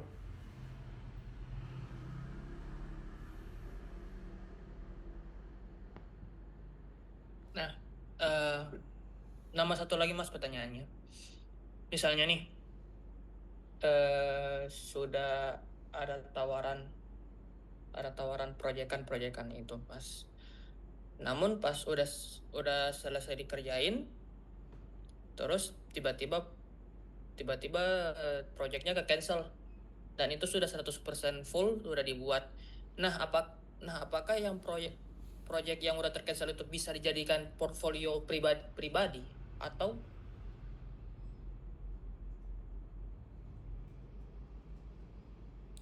Suaranya hilang mas. halo tes Ya. Saya ulangi lagi pertanyaannya ya mas. Nah misalnya nih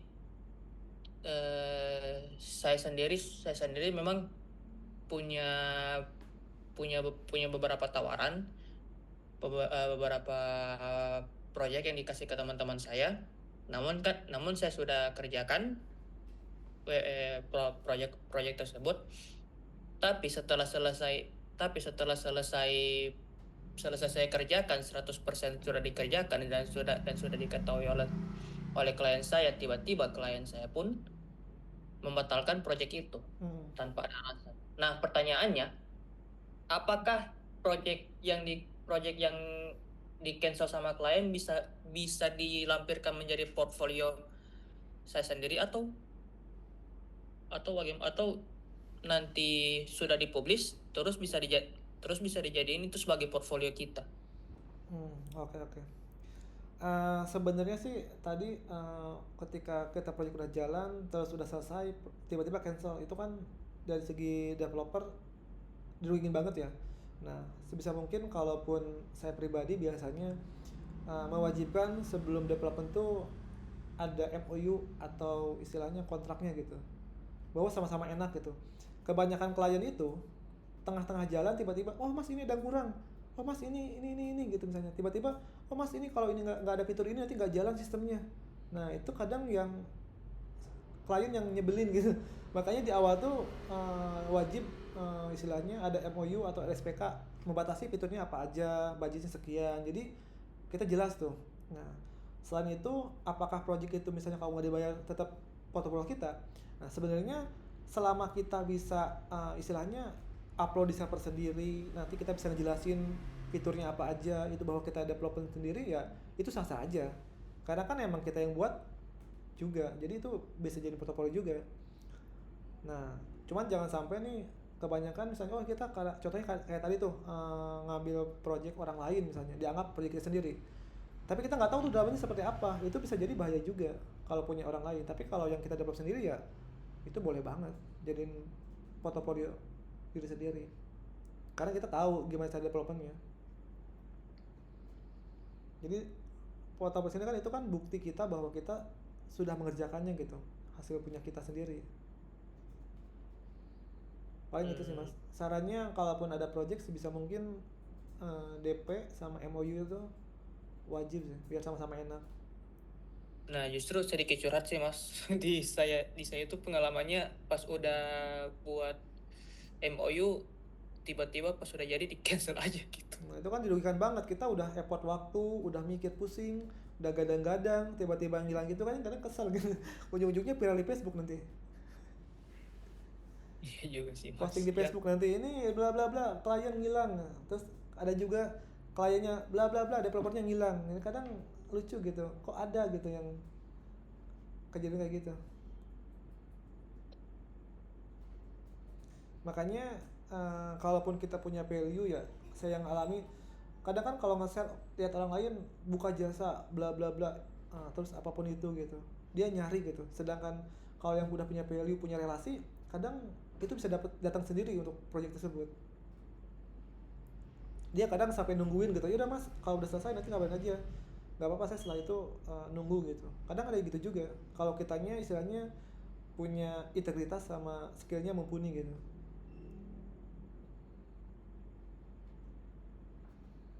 Ya siap. Oke mas. Oke teman-teman, ada lagi yang mau tanyain dulu? Karena waktu juga udah mau 2 jam, mungkin teman-teman ada yang mau unek-unek atau tanya dulu, jangan malu-malu. Nanti saat di jalan kalau malu-malu.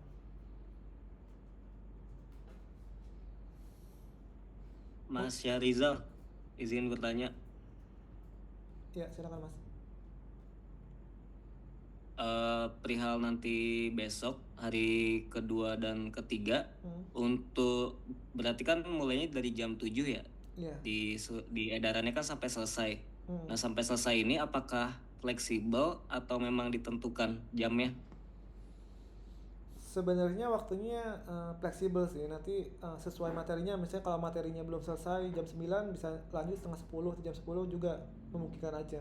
Nanti kan misalnya belajar dari basic sampai integrasiin atau istilahnya SB adminnya diintegrasiin ke Laravel gitu.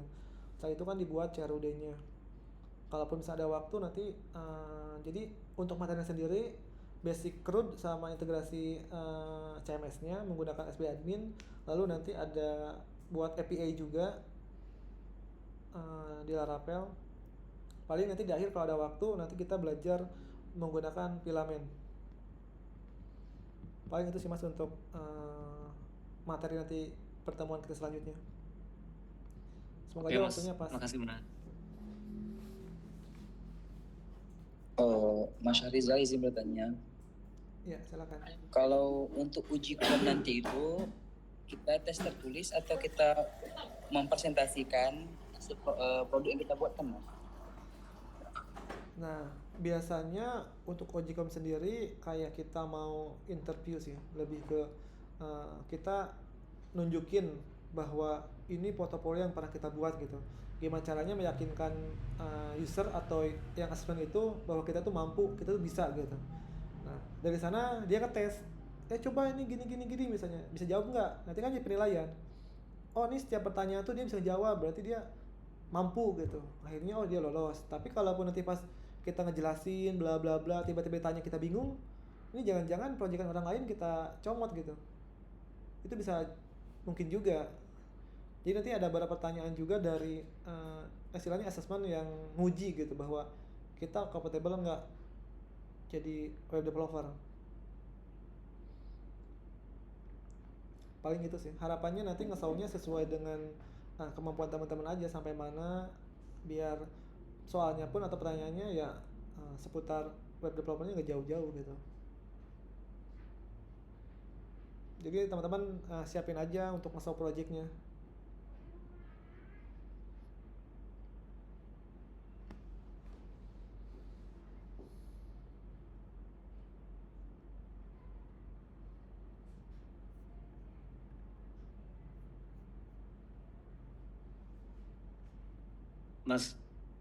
Mas Syarijal, izin diskusi.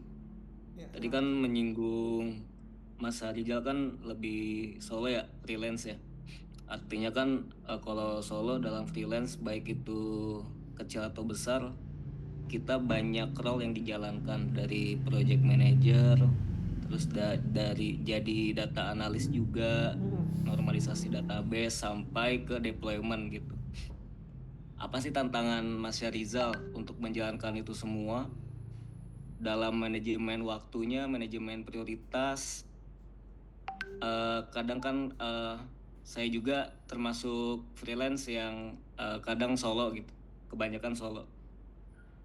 Kalau saya pribadi perihal kendalanya tentunya dari manajemen waktu dan jadi kurang maksimal.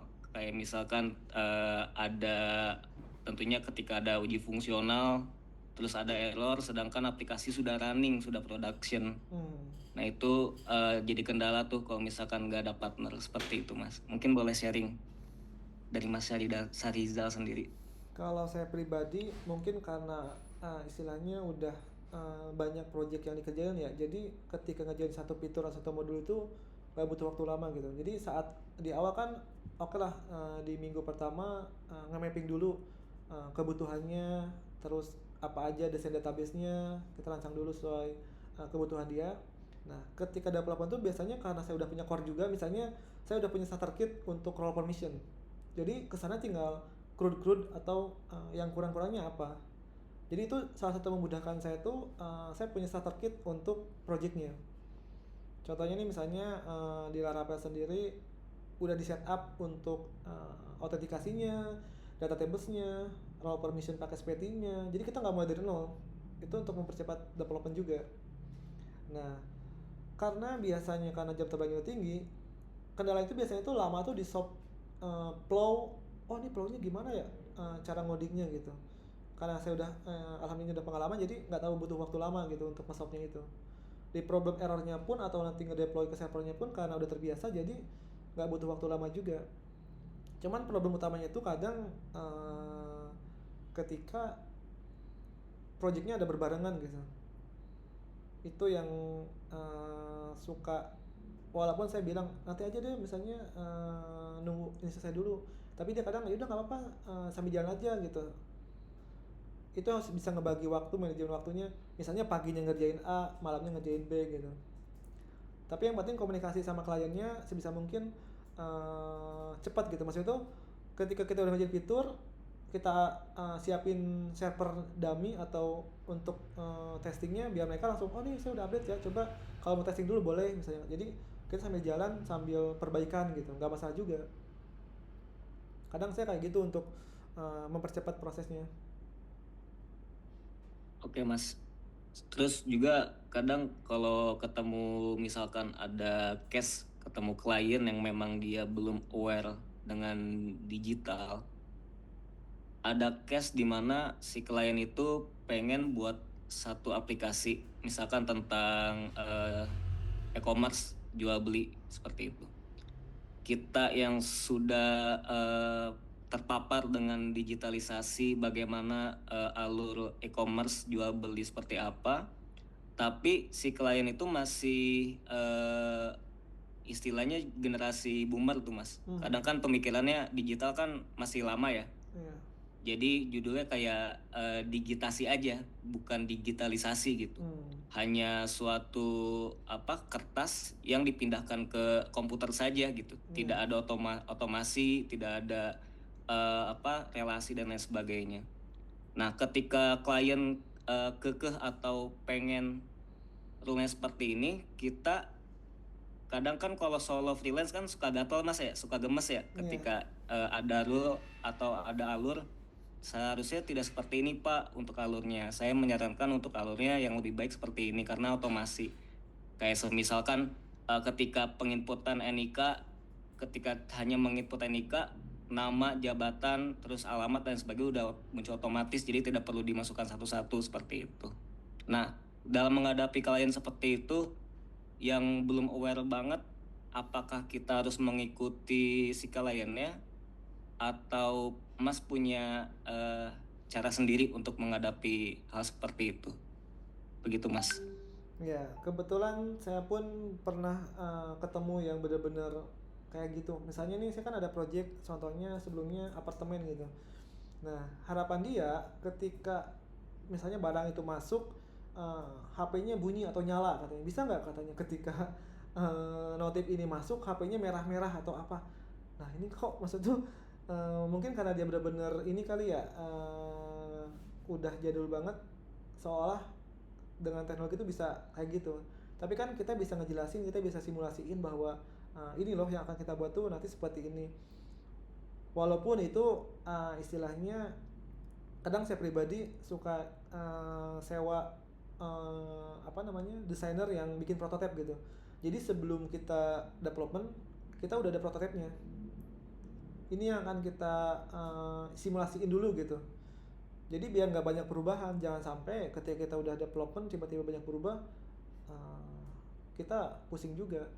Jadi lebih baiknya sih kita keluarin cost untuk nambah istilahnya prototipe itu, atau join sama desainernya.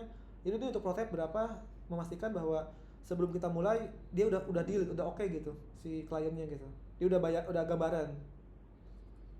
Kalau gitu jadi mereka udah lihat dulu, oh kayak gini ya yang dia maksud, kita bisa jelasin secara pelan gitu. Ini misalnya Pak, kalaupun misalnya tadi NIK-nya kita otomatis di input, nanti otomatis namanya muncul semua gitu. Dia udah tahu, oh kayak gini maksudnya.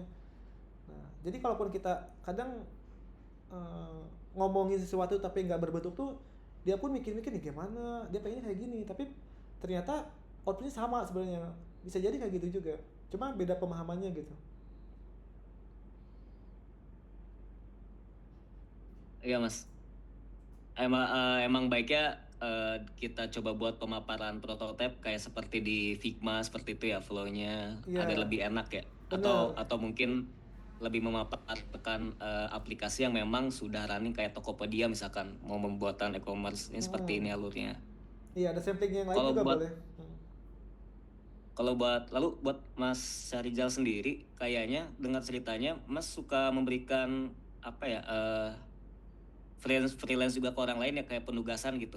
Kayak tadi kayak ke desainer yang Mas percayai gitu. Ya, pasti. Saya kan punya channel misalnya nggak cuma di desain doang, di apps juga ada channel atau punya partner juga gitu. Jadi case-case saya full project, saya bisa kolaborasi lah atau ngajak. Jadi saya nggak benar-benar sendiri gitu. Berarti buat Mas sendiri kan kayak saya nih ada pengalaman juga. Artinya kan dari Mas Syarizal sendiri kan menjadi PM project jadi PM ya, project manajernya gitu. Iya, betul. dalam menentukan siapa yang mengerjakan gitu, siapa yang diberikan tugas, lalu tugasnya apa aja. Tantangan Mas sendiri untuk mempercayai partner Mas itu apa aja sih yang perlu dilihat, parameternya apa aja atau variabelnya apa aja seperti itu? Kalau saya sendiri biasa lihat dari seberapa sering dia ngoding udah pasti ya. Kan biasanya dari GitHub kelihatan struktur kodenya yang biasa dia gunain seperti apa gitu. Biasanya itu mewakili jam terbang. Kadang saya sendiri mengakui gitu, kalaupun saya dulu setahun 2 tahun pengalaman, saya asal jadi gitu. Tapi beda ketika pemikirannya udah 3, 4, 5 tahun tuh, wah harus back process lah, harus lebih simple lah, harus optimal segala macam gitu. Itu yang pertama. Kedua, saya biasa nguji, ya udah coba nih project pertama, dia effortnya gimana gitu. Misalnya nih, saya bandingin, saya biasa untuk fitur integrasi ke sini, misalnya bikin fitur export biasanya cuma 3 jam misalnya. Nah ini kok dia bisa sehari gitu, ini kan tanya gitu, apakah dia sibuk atau dia emang nggak bisa gitu. Ya, biasanya saya ngetes dulu seperti itu. Atau coba nih sampling, saya pengen tahu nih kamu ngebuat ini kodenya gimana, terus berapa lama. Kalaupun oke, yaudah nanti bisa join. Dari sana bisa kelihatan bahwa oh dia punya jam terbang, cepat ngerjainnya, kodenya juga kualitasnya bagus gitu, nggak asal jadi gitu.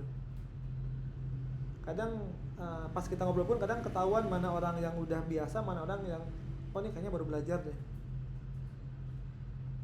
Kita misalnya nih contohnya Laravel, apa aja Laravel gampang banget itu nyarinya gitu.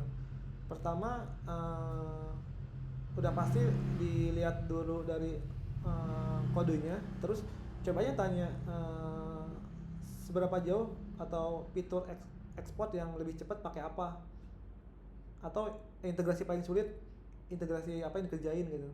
Itu pun bisa mewakili sebenarnya. Oke, baik Mas, terima kasih. Siap, sama-sama Mas. Oke teman-teman, ada lagi yang tanyain? Yang lain kalau mau nanya boleh banget nih, masih ada waktu sebentar lagi sebelum toko tutup.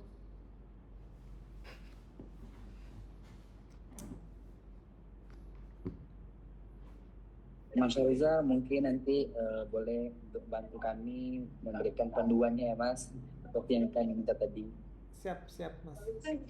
Oke, terima kasih banyak Mas. Mungkin itu saja dari saya. Oke, siap Mas. Oke teman-teman, kalaupun nggak ada lagi pertanyaan, ini saya hitung sampai 5, ada lagi nggak pertanyaannya? Cukup ya?